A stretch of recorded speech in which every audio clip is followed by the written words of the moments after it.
It is 10/20/2015. We are here with a young man. So this is an anonymous interview. You give up whatever information you feel comfortable with. So first of all, what do you identify yourself as? Filipino or, let's start out with that. That's a great question. I identify myself as a Filipino American when we talk in terms of ethnicity, background, and culture. Okay. I say that because I was born and raised in the Philippines. And so a lot of my upbringing has been from the Filipino culture until I was 14 years old. And then I moved to the United States with my mom and my stepdad, if you will. Yeah. And I'm 25 right now. So for the last 11 years, I've been primarily growing up under a predominantly American culture. Okay. Right? So 14 years Filipino, 11 years American, but I don't really want to quantify it. I just think it's just this great mix of self-discovery, everything that has its ups and downs. Okay. Yeah. So you consider... how long have you been living in America? I've been living in America for 11 years now. Yeah. Okay, that's good. And so 14 years in the Philippines and then 11 years in America? That's right. Yeah. So you consider yourself, I always ask everybody this, you consider yourself Philippine American or do you consider yourself American Philippine? Oh. You see what I'm doing there? I see what you're doing. Yeah. It's definitely wording and order has power. Language has power. If I had to choose, if let's just say if I had a choice to choose which one comes first, if that was even possible, I'll say neither. I think they both occur simultaneously. I think it's a beautiful duality. That's cool. That's cool. Yeah, I like that way of thinking. So let's get into it. What's the difference between a Filipino and a Dominican? Let's see. Okay. Start easy. That's 2 comparisons at a time.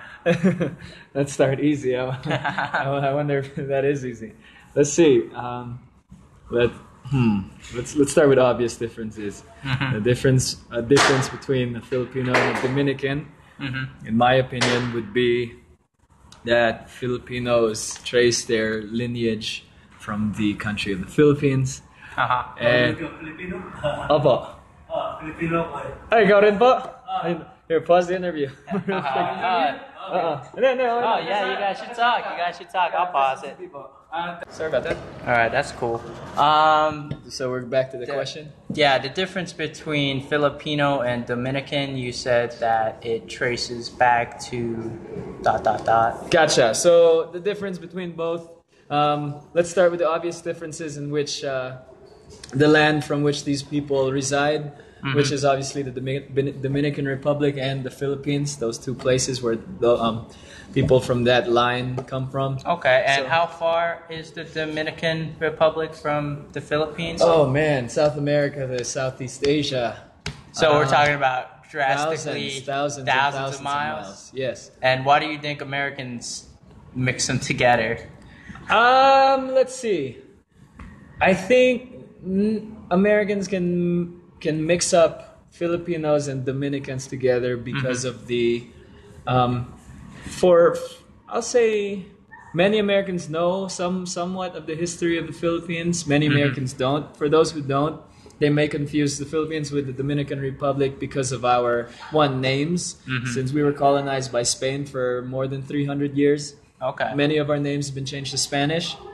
So therefore, if you meet somebody named Jose Delgado, if I just told you the name Jose Delgado, you'll assume that might be South American. Here in the United States, because of its close proximity to Mexico, I will assume that people will think somebody named Jose Delgado is Mexican, right? Okay. But because of our roots in Spanish colonization, Filipinos are also have that Spanish influence to it. That's why I think people will mix us up, because of the Spanish influence, the colonial commonalities. Okay. Yeah. And then So, is Philippines part of U.S. territory? How does that work politically? Are they U.S. citizens? We're not part of the United States. We used to be. Okay. We used to be a U.S. territory. We used to be a Commonwealth. But we have since had our independence, so we're our own nation. Okay. Yeah. Huh. And what type of government is that? It's a democratic government. Okay. In the ideal sense of the word, we're democratic. Okay. In the ideal sense of it. Okay. I say that because like any nation, there's always corruption. We've had our history of tyrants or dictators, Yeah. And then even up to now, there's trickled around our warlords and cronyism. But in essence and idealistically, it's a democracy. Okay, that's good to hear. Yeah. And for the first 11 years and 14 years in the Philippines, where did you go to public school, private school? What was the education system like? Sure, I went to private school for my whole life. Okay, that's good. Yeah. I mean, there definitely is. I'll definitely acknowledge like the privilege that I've been able to have to be able to go to such schools, just because, whether it's true or not. From my observation, people will think, hey, if you go to a private school, you're more well off, or the education there is better. Perhaps perhaps that's true. I don't know well enough to really have a stance on it, so I can only say perhaps. So I attended private school as a youth. Okay, that's cool. What was it like? Okay, then let's talk about public schools. How were the public schools in the Philippines? Like, was your private school next to a bad public school, or how did that play out? Or was it a bad private school next to a good public school? Right? Yeah, okay. Whichever Either one is it? Yeah, for sure. I don't know. I didn't go to public school, so I can't speak for them. At least justly or fairly. I know there's some really good public schools over there. Okay, that's good to hear. Yeah, and I'll only assume that maybe some differences are. Some private schools are able to raise more money than public schools because public schools are receiving their funds from the government. So perhaps salaries of teachers might be larger at private schools, but again, that's an assumption. I do not know. For public schools, for education in itself, though, I suppose a large piece of it is family support. And of course, school support. If the school is good, whether it's public or private, I think it can do students a wonderful service. Yeah. Yeah, okay, that's good. And does America have any misconceptions about the Philippines that you would like to correct right now? Oh, like right now that I would like to correct? Yes, sir. Let's see. Misconceptions. Perhaps, in my opinion, this question would be best answered. Let's say I'm sitting here and then with an American who thinks that they might be able to represent some misconceptions. Since I'm not American, I can only guess what some of the misconceptions are, but I'll observe right now based on my experiences. Let's see. Some misconceptions. I suppose. Hey, I've had to deal with misconceptions my whole life. Like, Let's say blood-wise, we're Asian descent. So we're Asian. And geographically, we're Asian. I don't, Pacific Islander, sure, yeah, we are, because our ocean is the Pacific, I suppose. Yeah. I personally, I really don't care much about, like, this political delineation or categorization, but I suppose it's necessary for legal terms. Yeah. For me, who gives a crap, I'm Asian, Pacific Islander, just because of geography. And bloodline, you can trace my blood to, Malay, Southeast Asian roots, maybe even some Chinese. I'm sure there's some Spanish in here, and one of my ancestors is French. So, yeah, I'm spread out, man. Okay. So maybe that's one thing you'd like to say is that you have many different lineages, because you just mentioned earlier the Spanish colonization, and with colonization there comes a lot of, the British get involved, the Americans get involved, the Germans, the Dutch, the history of colonization. I hear you. Yeah. Yeah. I suppose with all of that, with the history, whether it's good or bad, I will say one of the a misconception I'd like to correct, not just for an American, but anybody who doesn't understand the Philippines or Filipino, would be that we're a rich and beautiful, diverse country and people.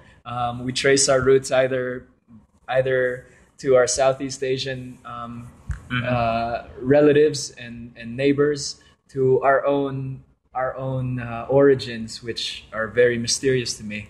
We trace our roots to Europe, we trace our roots to America or Spain, whoever has been able to kind of interact with our culture. Okay. We've shared cultures. The misconception is we're nothing so simple that you could just that anybody could think they could just make a sweeping generalization about us. We're complex and we're beautiful.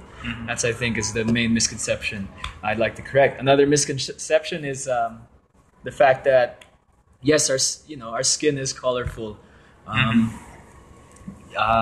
Yes, maybe in our part of the world, our people are not as tall. Maybe we're fun sized, right? For a majority. That doesn't make us any less human. So misconception is we're no less talented, we're no less brilliant. We are just as innovative, we are just as creative as anybody out here. And sometimes Filipinos, among other groups, can be passed off as a silent minority, or minorities who kind of just fly under the radar, right? We represent a huge population. I think the second largest population of Asian Americans in the United States. Okay. Right? But we also have rights. We also have a voice, and I think that should be recognized. So, my hope, definitely the misconception, is our story is valuable and should not be undermined, nor underrepresented or ignored. So that's my hope, is that we are recognized justly, just like as any group would desire for themselves, or any individual. And tell me more about the language. You said that it was a variant of Spanish. What? Sure. Our language has Spanish influence over the years. So, for example, if you take the language of Tagalog, just spoken in the north, in some parts of the north, mainly like in the Manila area, etc. Okay. There's words that go in there like lapis or la mesa, which in Spanish is pencil or table, or that table. But in ours, it's just pencil or table. But we have some words that are influenced from China, from Malaysia or Indonesia, those kind of groups, and then we have like our own unique, even India, even South Asia. We will have some of those. And there's records of artifacts from all the trades that had been done way back when. That's cool. It's dope, man. I love it. Yeah. Okay. And how do you write your language? Is it like Latin letters, like English, or? Yeah. I don't know if it's Latin or Arabic. Okay. But it would be that. It would be if just to put it commonly, like the English letters. Okay. You could say. Okay. Yeah. So you A, B, use C. Okay. But it's pronounced phonetically, like sure. Spanish. So A, E, I, O, U. Yeah. Yeah. Not the long A's or the long O's. Yeah. So A, E, I, O, U. Yeah. Short. Americans only think there's like 26, 27 letters, but there's like language, you can manipulate it so much. So when you first came to America, how was the language learning, or did you learn English in the Philippines? Because you don't seem to have an accent. Have you thought about that? Oh yeah, I think about it a lot. I thought about it a lot. Yeah, I learned English when I was in the Philippines. Okay. Yeah, so when I came here, I was bilingual. If we explore accents, my accent was definitely heavier when I first moved here. I suppose from a desire to assimilate and a desire to, and perhaps as a young child, not understanding pride and shame very well, I tried to curb my accent to sound more like the majority. Yeah, same here. Oh, okay. I see. I mean, yeah. I can see the good in that. I can see the shortfall in that. But in the end, I am who I am. And as a youth, maybe not having full understandings. Do I ever have a full understanding of anything? Probably not. I've done the best I can to be able to, I would say, embrace or learn about a culture that I was in. So I don't think it's fair for anybody to tell me that it's right or wrong that I have that. If I'm in the Philippines, my Filipino accent might come out more, or I might have a desire to want to speak with a Filipino accent in my English. I don't think that's wrong that I want to do that. I think that's as long as I'm aware that I'm not trying to insult all that, I find it as a way for me to try and understand better the place that I'm in or the culture that I'm navigating through. Now, now with that said, I'm not gonna go to a nation in Africa or in Asia or Europe and then just try to force an accent just because I think it'll make me closer. No. Like, I'm just gonna embrace what I feel is comfortable or natural for me. And I've had a Filipino accent. When I'm around other Filipinos, I'm more inclined to speak in that accent. It's definitely influenced by American accent, so you can tell. Okay, for sure. Yeah, so to me, it's just my desire to connect and to understand and empathize with another. And Filipino was your first language? Yeah. Okay. Filipino is my first language, but it's really weird now because I learned both of them simultaneously, I think. As you were growing up? Yeah, so I think they're both my first language. Yeah, okay. Yeah. That's fair enough. Yeah. I only recently found out that Chinese was my first, like, I had to figure this out. Like, Chinese was my first language, and then English. So that has a big influence on how I pronounce things. Really? How does it influence you? I just don't pronounce things properly. But in school, they would, I don't know, kids would make fun of me, but they wouldn't, like, help me fix the problem. They would just make fun of me. Oh, that's messed up. So yeah, I can't speak English proper or Chinese proper. I'm learning Chinese now, so the pronunciation is just one of those. Whatever, forget it. Like, yeah, so that's how I feel. Anyways, tell me more about your club. You said that it started just last year. That's right. Okay, cool. So the club I'm talking about is Sibol, which in Filipino means growth or to grow, right? To sprout. It's the Filipino American Student Association here in CU Denver, or Auraria campus. My friends and I started it. We officially started it in the fall of 2013, but really got it going in 2014. Okay. It's 2015 right now, right? Yeah, so its first year was the fall of 2014. So yes, it has only been a year. It started with a few friends coming together. There were 4 of us. Lester Knight, Alison Riley, Rebecca Elmore, Javier San Andres, who is the person speaking right now. Okay, for sure. And the 4 of us came together and said, we think it'd be really cool if we started a Filipino club here. There's never been one. There's never been one. Never been one. There's never been one. Really? We're the first. Huh. If there has been long ago, we don't know about it. Nobody's ever told us about it. So we believe we are the first. And there's a good amount of Filipino students or Filipino descent at this campus? Always. Okay. And a good amount of people who are interested in our culture. It's just, I think, though, growing up Filipino, from my observations, unless you were kind of brought up with a lot of pride for your background and your roots, it might be harder to want to join or to connect with a Filipino student club. So I guess one of our goals really is to kind of teach more about our culture and like empower and inspire those who want to learn or those who are from our background. Yeah. And in general, are most of your current club members, were they born in the Philippines or born in America? I think I'll assume most of them were born here. That's my guess. Yeah, and I think my guess is right. Okay, that's cool. And you provide a gateway for them to reconnect with, their roots. I suppose me being a member who was born and raised in the Philippines can provide a gateway or that connection, that bridge to the Philippines and also to the language.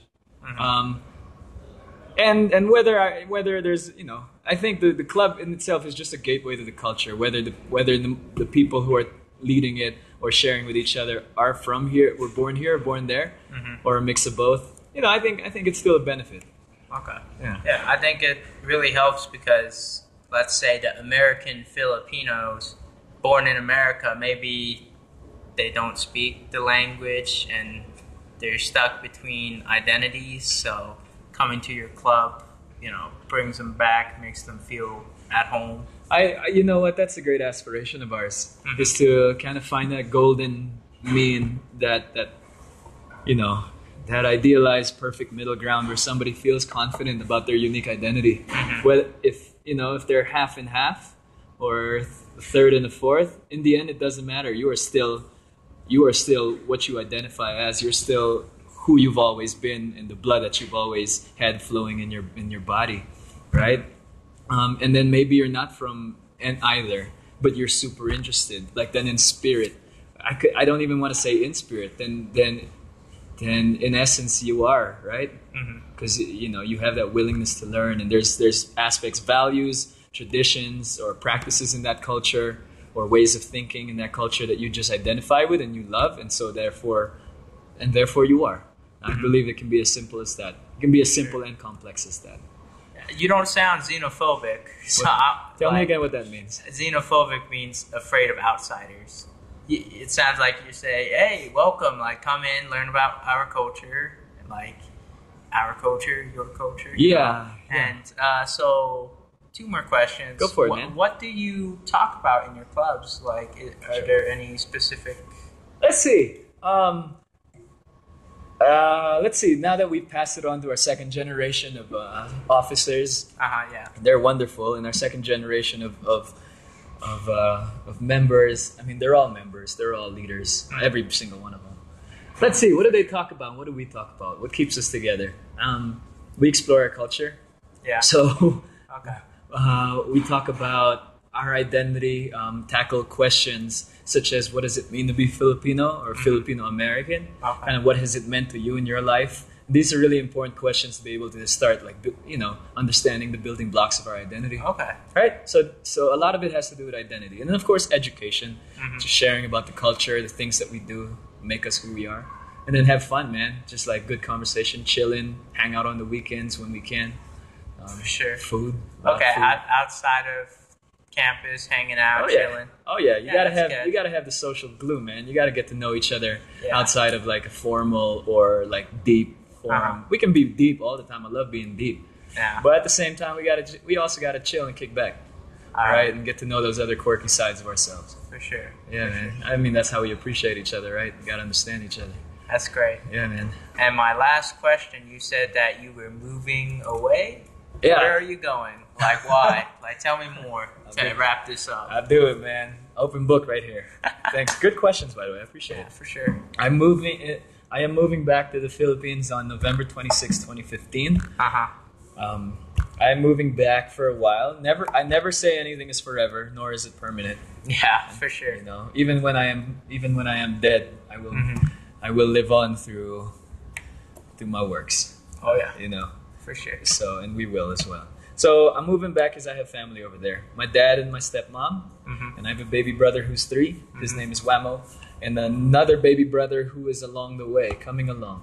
My stepmom will give birth to him around the time I get back.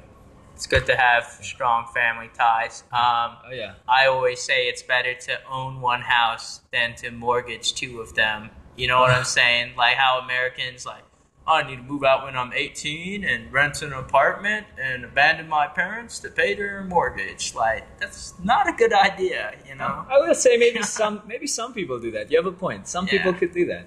I think many people, or other people, probably want to. It's American culture, the independence. I think that's one of the great things I took away from living here. It's kind of having that. I mean, in the Philippines we're also self-sufficient. But it's a different culture, man. Like, kids will live with their parents even through college, after college, for a while. Yeah. In America, like in the Philippines, there's nannies or like housemaids, even for middle class. There's those helpers already. And then so some children, not all of them, but some children can either grow up feeling like somebody needs to serve them or cook their food for them. But here in America, many kids, I say, can grow up like knowing that they got to do chores. They got to earn their own money as a young kid. They got to do things for themselves. And then that's where that whole when I'm 18 I want to move out kind of thing comes from. Okay. The negative side of that is they're like, hey, I want to abandon my parents or I don't want to have anything to do with them. The beautiful side of it is like, hey, I'm going to show my parents that I am self-sufficient. They raised a good child, and I'm going to honor them that way. So it's like a boat, you know. It's like a. See, you're more American than you let off.